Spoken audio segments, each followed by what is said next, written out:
speaker is Mr. Gary D. Rodriguez. He is a humanistic neuro-linguistic psychologist professor. That's a mouthful. Wow. That was a mouthful. I practiced that. I'm gonna let you know. I practiced that. So let's welcome Gary. And he has a lot to offer us, so get ready. Great speakers, eh? Yes. So I wanted to begin with some metaphors. I've spent a large part of my career traveling around the world studying with indigenous elders on 5 different continents, from India to the Aboriginal law keepers of Western Australia, to Kahunas on the Big Island of Hawaii, to Native American elders here in North America. And one of the things that I believe is that, as Robert was saying, the subconscious mind is what is a manifesting machine that we all have within us. How many of you know you have a subconscious mind? So it is programmable. We can program it for fear, or we can program it for incredible success. So here's a story that exemplifies that. There was a young Native American boy walking through his village. And as he walked, he came across his grandfather sitting on a tree stump. And he walked up to his grandfather and he said, "Grandfather, how are you today?" And his grandfather looked up and said to him, "I'm in mortal combat within myself." And the young boy said, "Who's fighting, grandfather?" And the boy said, "There is a wolf within me that represents my purpose, my soul's mission, what I am here to do, what my soul incarnated here to do. And then there is another wolf that represents my fear of not being enough, the fear of death, the fear of the shame or the guilt for things I have done or I have not done." And the boy looked at his grandfather with a tear rolling down his face, and he said, "But grandfather, the only question I have now is, who will win?" And the grandfather looked at him and he said, "The one that I feed." So, here's the premise, is that if we are going to reach the levels of success that we are here to reach, we have to feed the right wolf. The question is, the only question is, what are we feeding to make our soul's purpose, our dream of success, whatever that is for you, an actualized experience where you leave a legacy? My whole career got started in the AIDS crisis at the very beginning 35 years ago, where I knew the first person who died of AIDS in Southern California. So I worked with death and dying in the trenches from the very beginning, where when you were diagnosed, you were a skeleton in 3 months. And I said to myself, someone has got to step up. So we began to work, and we launched the AIDS Holistic Response Program, which became a federally funded program across the United States, which we gave free services to help people reach resolution of their lives as quickly as we possibly could. It was a hard task. However, the great lesson and gift from that is I got to see great deaths, and I got to see other types of deaths. And the great deaths were always those that reached a sense of peace and resolution to what their life had actualized for the time they had the breaths in their bodies, and they danced out of their bodies instead of clawed at the sheets of day and came out with the regret and fear about having the courage to be uncomfortable enough to step out of their comfort zone and make things happen. So I'm asking you, how many of you are in business for yourself in the room? Show of hands. How many of you desire to be wildly more successful and leave a legacy for good because you've woken up to the soul's purpose that you're here to do and you're gonna do it now? How many of you are at that point? How many of you don't care about your wives and you don't care whether you live or die? Thank God. Okay, so some of you didn't raise your hands, so I don't know where you are yet. But here's the deal. A little bit of my backstory, because some people think, oh, you know, it's this guy, he's got a nice suit on, he's gotten some kind of level of success, he probably had a privileged life. That is so not the truth. So my backstory is I grew up in a household that was quite poor. We were the only Latin family in a completely white neighborhood and school district. I was the only Mexican-American kid in my school district. I had lots of stuff thrown at me because of that. I had lots of shame because of that. My parents were poor. My mother was bipolar, alcoholic, drug addict, opiate user. I grew up in a household that had child molestation, attempted murder, drug addiction, attempted suicides. I was always the one that would find her, always. So I had a lot of PTSD when I was a child. So by the time I was 13, I was an IV drug addict, heroin and methamphetamine. I should have died, but didn't. I had an awakening. I had a spiritual experience. How many remember Donovan? Is anyone old enough to remember Donovan in the room? Oh my God, I'm the oldest one in the room. No, you remember. So I'm at a Donovan concert, right? So Donovan, Celtic folk singer, sitting on a sea of flowers, hanging out there, got up, tuning up a sitar. It was the Mariachi days and the Beatles and all that, so it was a long time ago. And I'm sitting in the front row, like this young man is here.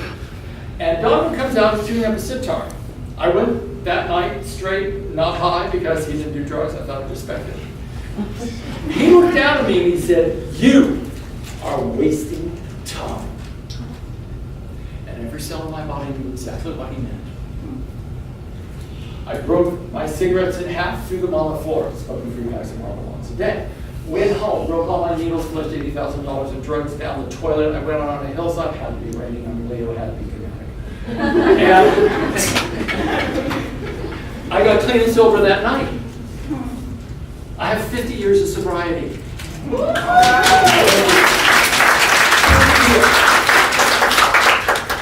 I began to understand that I had to go on a quest to find out how to operate the most complex neurological organism on the planet, my human body, my mind, my emotions, my nervous system, so I could create the greatest level of success that I am capable of creating with the gift of life I've been given.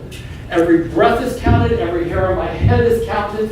I have a certain allotted time on the planet, and I'm going to be damned if I'm going to waste any of it. And I strongly suggest that you wake up to the same fact that you got a time here and you got only a time here, and you better use it with every breath you've got. Every breath. So I went on this journey to figure out how the heck am I going to shift what's happened to me. I haven't gone into all the trauma that I went through as a kid, but I'll just tell you this, lots of PTSD. So here's the deal. I went on a quest to find out how to make changes fast. So I began to study how my nervous system works, how I create the biology of my emotions. And I'm going to give you some tips. The number one thing is your word is powerful. Here's a quote from Buddha, from the Dhammapada. The thought manifests as the word. The word manifests as the deed. The deed develops into habit. The habit hardens into our characters. Mind your word and your thoughts with great care, and let it spring from the wellspring of love and concern for all living things. For as the shadow follows your bodies, so your word and your thought creates who you are. Every word you speak, because language is a symbol of our experiences. Every word you speak creates internal representations that flow through the mind. How many of you watch scary movies in your head? It's called worry. How many of you watch scary movies? Okay, like your head's like a Cineplex theater, right? And a Cineplex theater, there's two sides of the theater. One side, Bambi, up, Sound of Music. The other side, Texas Chainsaw Massacre, Saw 1, 2, 3, 4, 5, and 6. Have you ever known anyone that went to a slasher film and left inspired? That would be a person to avoid. So here's the deal. You have a choice over what kind of movies you're going to watch in your head. Whether you're going to worry, whether you're not going to worry. Whether you're going to take up the mantleship of literally being uncomfortable to change the genealogical and family of origin patterns that you have inherited by modeling your mothers and fathers to carry on the sins of the fathers and mothers and fathers and the limiting beliefs around possibility, money, sexuality, all of it, we have learned. Yes or no? Think about this. You grew up in the womb of your mother. Your bodies, your nervous system, your organs, all of it was formed in the neurochemicals of your mother's womb. Do you think that would have just some kind of effect on you? And in that liquid of her womb, because thoughts are electrical charges, and what does water do? It conducts electricity, right? And you were formulated in her beliefs, in her relationship with your father, in her relationship to her mother and father. You were formed in that. Do you think maybe you took on just a little bit? And then when you came out, you modeled what your mother and father did, because that's how you learned how to survive.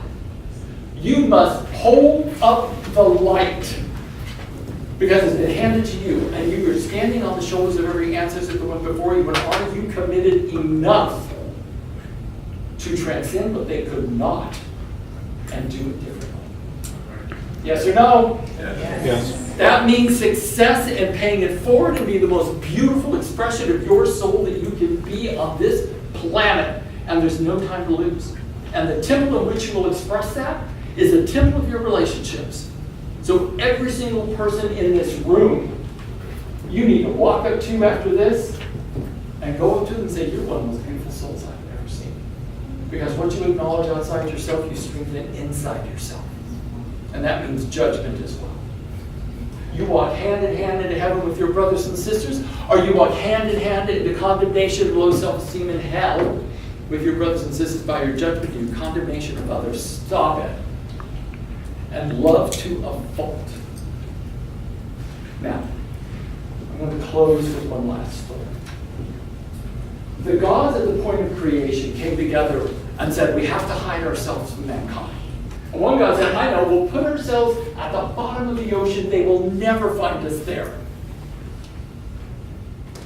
And the other God said, that's great, but eventually they'll become too clever and they'll find us there. And then one God said, I know where we can place ourselves where they will never look. And the God said, we'll place ourselves inside of them. They will never look there. You have the capacity to create. Your language, which directs your thinking, shift your language. When was the last time you went to a coffee shop and sat with friends and said, oh my God, let me tell you for the next hour the details of how I'm going to create my next level of success and how I'm going to make that contribution out into the world. Just let me sit down and tell you the greatest details about how I'm going to do that. Or if you hang out at a coffee shop, do you generally hear people talking about, oh, well, you know what she said. I just can't believe she wore that. Are you with me? The focus of your mind is directed by the words you speak and what you choose to contemplate.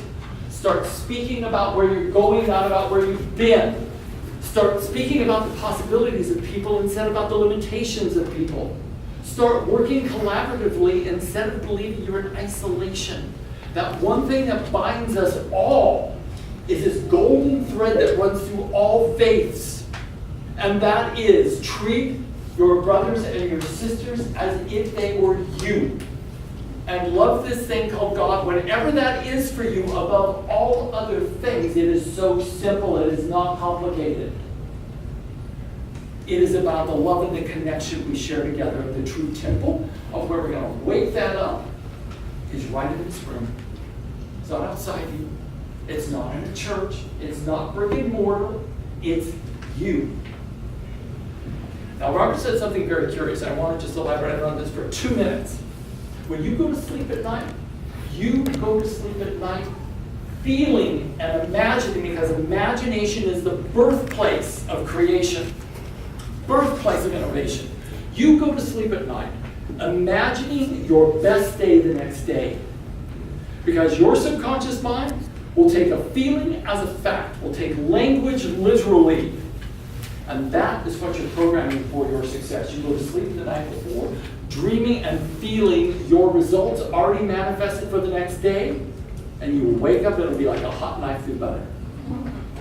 You go to sleep, you meditate. If you don't meditate, start. Still your mind, and then say at the end of your meditation, I call forward to me the right relationships, the right business opportunities to come to me to fulfill my spiritual purpose.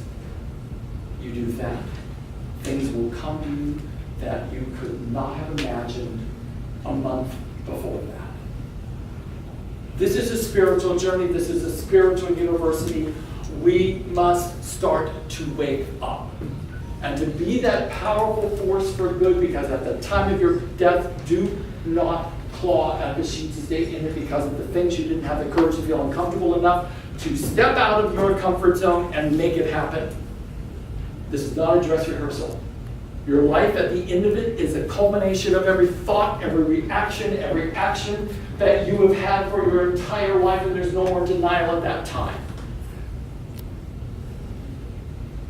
It is time to give the one-finger salute to fear and the embracing of your possibility. God bless you.